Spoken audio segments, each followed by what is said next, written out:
In a related development, Dominica's Prime Minister Roosevelt Skerrit says he won't bail out on his people in spite of a request by the International Monetary Fund to cut a special employment program by a third.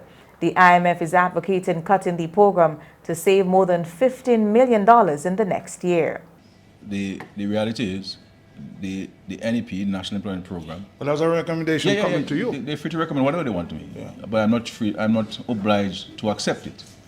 In responding to a reporter's question Monday, the Dominican leader was adamant there will be no cuts to the National Employment Program, popularly referred to there as the NEP.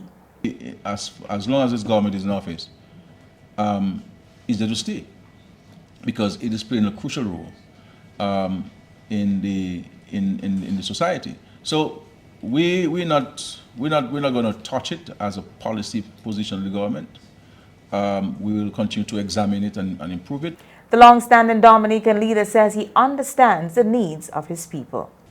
I don't believe in taking a knife and passing a hot knife and passing through the NEP and just cutting it indiscriminately. So are you brushing aside the recommendation to the IMF? I'm not brushing aside. The IMF is free to recommend to me what they feel to recommend. The IMF doesn't live in Dominica. I live among the people. And I know how important the NEP is to many families in Dominica. Skerrit said while he is cognizant about balancing the books, his government is there to also balance people's lives. While I have great relationship with them, I have great respect for them. Not everything they say to me I accept. They look at things and find it me. They look at things from a fiscal standpoint, a dollar and cents standpoint. I look at human being standpoint. A government must have a heart, and not only concerned about fiscal stuff. Fiscal stuff is important, and we've been very responsible, as you can see. We've been very responsible government, but we also must be responsive. And at a time when cost of living has gone up for people, this is not a time for us to send anybody home. We have to hold this train and do what we have to do, cut on things that we don't need. Skerrit said the new budget will plan for cuts in other areas, such as overseas government travel.